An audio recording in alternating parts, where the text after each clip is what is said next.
গরুর দুধ বিক্রি করার কথা তো সবাই জানে, কিন্তু গোমূত্র বিক্রি করে আয় করার কথা কি শোনা গেছে কখনো? গোমূত্র বিক্রি হচ্ছে লিটার প্রতি 10 টাকায়।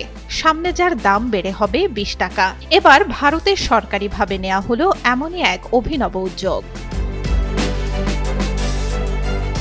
ভারতের উত্তরপ্রদেশের কৃষকদের কাছ থেকে গোমূত্র সংগ্রহের একটি পাইলট প্রকল্প শুরু করেছে যোগী আদিত্যনাথ সরকার। যে গরুগুলো আর দুধ দিচ্ছে না বা কম দিচ্ছে, সেগুলোকে ছেড়ে দিয়ে কৃষকদের যেন লোকসান না হয়, সেই লক্ষ্যেই নেওয়া হয়েছে এমন উদ্যোগ। সংগৃহীত এই গোমূত্র ব্যবহার করা হবে কৃষিকাজের কাঁচামাল হিসেবে। আশা করা হচ্ছে ভবিষ্যতে রাসায়নিক সারের বিকল্প কাঁচামাল হিসেবে জনপ্রিয়তা পাবে এই গোমূত্র। প্রকল্পটি সফল হলে পুরো রাজ্য জুড়েই ছড়িয়ে দেওয়ার পরিকল্পনা রয়েছে। বর্তমানে একটি ফার্মার প্রডিউসার অর্গানাইজেশনের মাধ্যমে বুলন্দ শহরের 15টি গ্রামে পরিচালিত হচ্ছে প্রকল্পটি। প্রতিদিন সংগ্রহ করা হচ্ছে প্রায় 500 লিটার গোমূত্র, যার মূল্য লিটার প্রতি 10 টাকা। ভবিষ্যতে এর দাম লিটার প্রতি 20 টাকা পর্যন্ত বাড়ানোর কথাও ভাবছে সরকার। প্রতিদিনের সংগৃহীত গোমূত্র সংরক্ষণের জন্য স্থাপন করা হয়েছে 200 লিটার ধারণ ক্ষমতার ট্যাঙ্ক।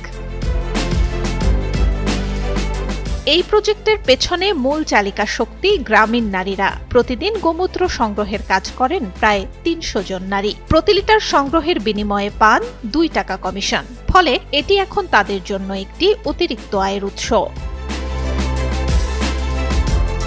তবে কাজটা যতটা সহজ মনে হচ্ছে, রাজনীতি কিন্তু ততটাই উত্তপ্ত। প্রকল্পটি শুরু হতেই সরব হয়েছে বিরোধী দল সমাজবাদী পার্টি এসপি।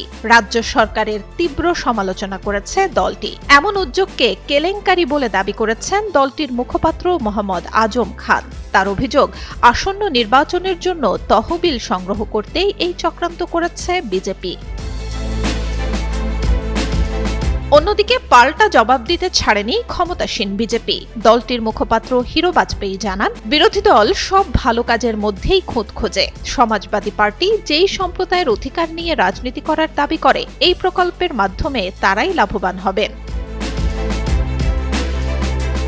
গোমূত্র ভিত্তিক এই প্রকল্প কৃষকদের উন্নয়নের নতুন পথ নাকি রাজনীতির নতুন খেলা, তা নিয়ে চলছে জোর আলোচনা। উত্তরপ্রদেশের এই প্রকল্প শেষ পর্যন্ত কতটা সফল হয়, সেটি এখন দেখার বিষয়।